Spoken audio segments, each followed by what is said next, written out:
All right, what is going on, ladies and gentlemen? How is it going? I am Is There No One Else? And in today's video, I wanted to have a nuanced discussion with you guys. I've been reading social media, which is my fault, for a while now.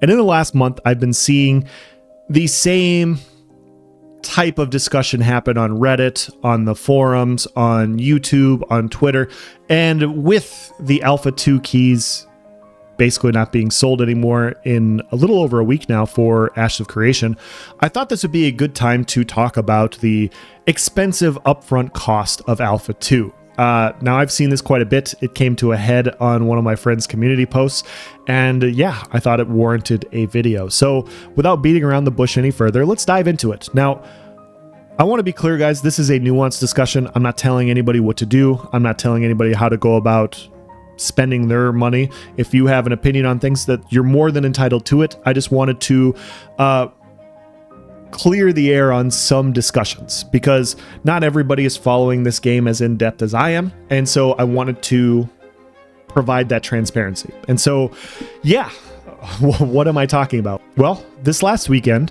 SawmanUK posted on his community board that he purchased an Alpha 2 key for Ashes of Creation. Now, I'm very excited for him because I also have an Alpha 2 key. He's a good friend of mine. I get to play with SawmanUK in Q3 of 2024 when Alpha 2 comes out.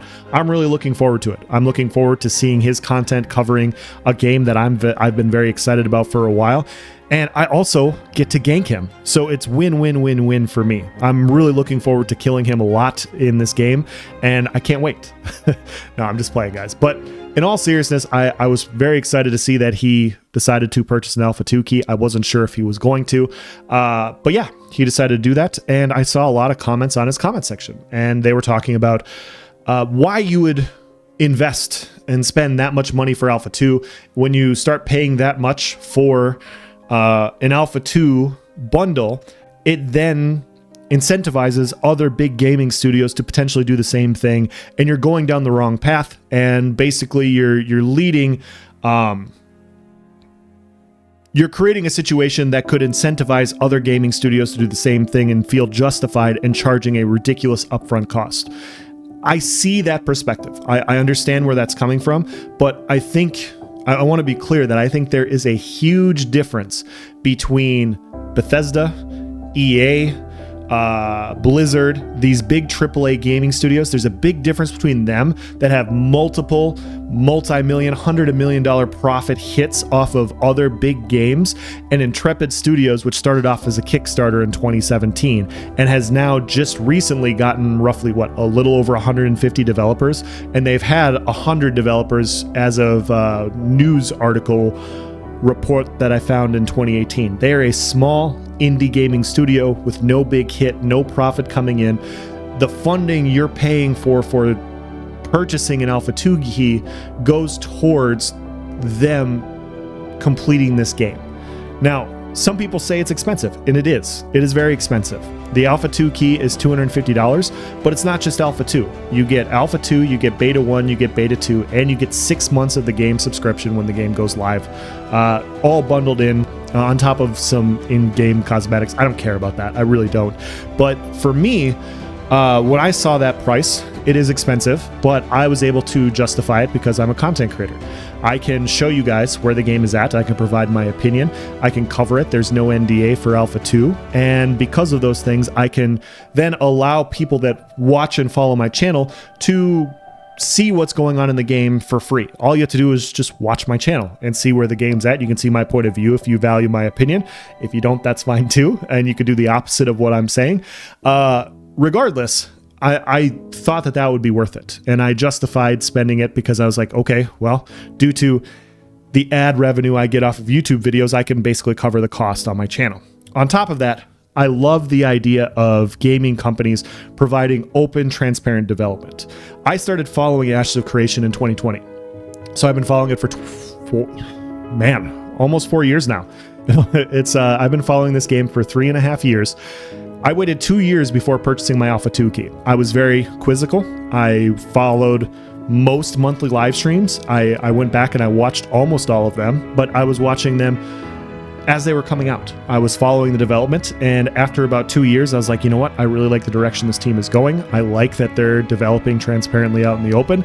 I want to support a gaming studio like this, so I will be purchasing this key, because not only do I want to play the game, but I want to put my money where my mouth is, and I want to see other games follow in these same footsteps and do monthly open development. I think this is a good way to go about doing it.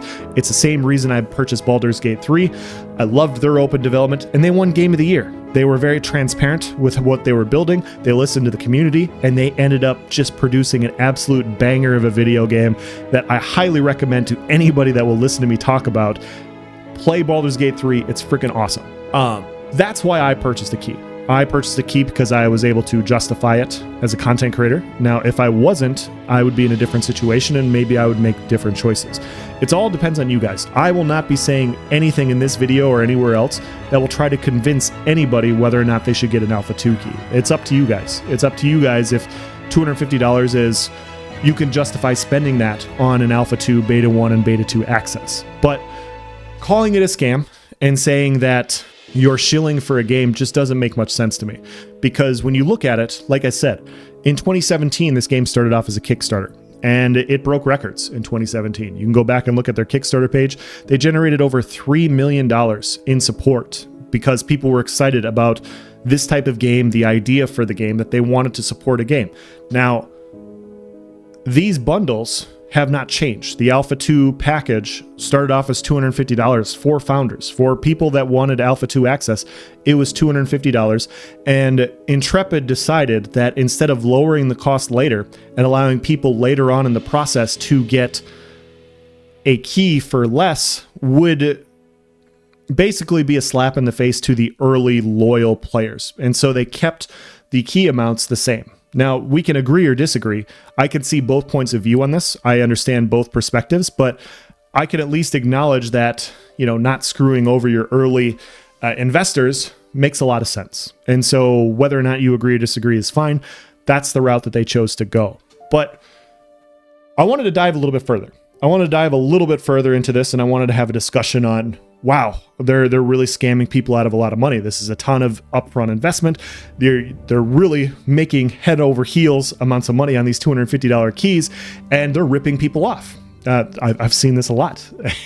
And so I want to discuss this more. So I went and looked. I don't remember exactly when Intrepid got 100 developers on their team, but it says here, there's an article that came out in July 3rd of 2018. So 3.5 years ago. Sorry. 5.5 years ago, this article came out, and it says Intrepid Studios now has more than 100 developers working on Ashes of Creation. So for the last 5.5 years, they have had over 100 developers. I think this last year, Steven said that they're somewhere around 150. But let's use 100 as a round number. It's a very nice round number. If you go online, you do a Google search on the average salary for a gaming developer. Now, some people make more, some people make less. This is what an average is. But 100 developers means that for costs for a year, for just development salary, Intrepid is spending $10 million a year. Now, this is before their building costs. This is before spending money on all the computers, internet, electricity, taxes, the administration, workers. There's a lot more costs than this, but $10 million a year goes to their development team. And as of this last year, it was $15 million. And so if you go and look, Stephen Shreve said a few years ago that he has $40 to $45 million invested into this game. And so $40 million at 100 developers means 4 years of development, which means that as of July 3rd of 2022, Steven's overall investment was gone. By December, the Kickstarter and Steven's investment was gone. So December of 2022, all of that money that was invested in the Kickstarter and Steven's initial investment of $40 to $45 million was used just on the 100 developers that they have for this game. It takes a long time for MMORPGs to be created. If you go back and look, it took Blizzard 5 years, if I remember correctly, to make World of Warcraft. Most AAA studios that have lots and hundreds of developers, it takes them 5 to 8 years to make an MMORPG. Obviously, if you have less developers, it's going to take longer. And so I've always been of the belief that Ashes of Creation is probably going to be roughly a 10-year development process. I'm expecting is the wrong word, but I'm predicting somewhere around 2026 or 2027 is when Ashes of Creation will go live. Now, that's just my prediction, but I think with the smaller development studio slowly growing, I think this makes sense. And so when you look at that and you see the upfront costs of investment of Steven and Intrepid being gone in 2022, and we are now into 2024, we're a year and a half or 2 years past when all that money is gone. These $250 alpha keys are going towards the development, not just for the last 2 years, but for the next 3 years of development for this game. And so it is not the same. It is not the same as EA. It is not the same as Bethesda. It is not the same as Blizzard. If Blizzard tried to charge $250 for an upfront fee for an Alpha 2 reveal, I wouldn't even think twice. I would just say, hell no. Like, why would I do this? You guys... They clearly have a war chest of very successful games and franchises that they can rely upon to make their game. Intrepid is an indie studio. They're just functioning differently. And so to compare, it is kind of cool that people want to compare Intrepid and what they're doing for their game to these big gaming studios. I think that's awesome, and it speaks highly to how good their development has been. But you have to also understand that they don't have that war chest of supplies. They don't have that war chest of funding that we can actively see. And so, yes, these bundles are more expensive. You are supporting the game in order to do that. Now, once again, if you don't want to spend $250 on an Alpha 2 key, you don't have to. You don't have to spend anything if you don't want to. I know, I just blew your guys' mind here with this. But my point is if you have questions about Alpha 2, there's no NDA. There's no NDA for Alpha 2. There will be lots of people, myself included, Nice Gaming, and now SawmanUK live streaming Alpha 2. So you guys can come watch us play. You can see where the game is at. You can see where the game is going. It is an Alpha 2. There will be bugs. There will be issues. But you get to watch and follow along. And you can see whether or not it's a scam for free. If Alpha 2 catches your eye and you're like, wow, that actually looks pretty good. I'm interested in Beta 1 or Beta 2. You can go check out those bundles. If you're still a no and you don't want to support the game for Beta 1 or Beta 2 or anything like that, you don't have to. All you have to do, if you ever are interested in purchasing this game, is spend $15 for the first month. And so when this game eventually comes live, when this game eventually comes out, your total cost for this game is $15. And so when you get done with that month, if you're not interested in playing anymore because it's not your cup of tea, you didn't like the combat, you didn't like it, whatever, it was too buggy, it had a bad release, you just don't want to pay anymore, you're out $15. You're not out $50 to $70 of a store-bought like a box out-of-box cost. You don't have to spend any more than $15. And so when I see people complain about these costs, I want to be clear that when you're making these choices, you're choosing to support a small studio. If you don't want to support the small studio, when the game goes live, they're putting their money where their mouth is, and they believe that they're going to have the type of game that is going to keep you around, to where they don't have to charge you $50 to $70 out of the box. They don't have to charge you $50 to $70 up front. They believe that they're going to keep you around, and $15 a month is going to be worth it for you to keep playing this game, which is a pretty bold take. It is pretty bold that they think that they're going to have a type of game like that, and I respect that even more. And so all these things lead me to believe hiring 100 to 150 developers, investing $40 to $45 million of your own money, constantly having open, transparent development to where people can make a choice whether or not they like this type of game or not. You don't have to like it. I'm not sitting here telling you guys you have to like these sorts of things. You could see for yourself if you like it. But all these sorts of things just add up to my perspective of this isn't how scam games scam people. Why would you add $10 to $15 million of cost to a scam when you don't have to. You don't hire 100 to 150 developers to try and screw people out of an Alpha 2 bundle. If your goal is to maximize profit and you want to make the most out of Alpha 2 bundles as possible, you don't have open development. You don't let people see progress. You don't do these sorts of things. What you do is you post cheap trailers, high action trailers that show Unreal Engine 5 assets where you're showing some cool flashy combat, and then you basically sell people on a big expansive world, on open world PvP, on immersive combat, immersive dialogue, changing seasons, and you leave it at that. You don't show any of the systems, you don't show any of the progress, you keep all of your costs to a minimum, and you basically try to tell people, you lie to them about what the game actually is. And then you get people hyped. Then you sell your Alpha 2. Maybe you sell your your beta, your early access keys. And then, maybe you shut down a few days later and you call yourself the day before.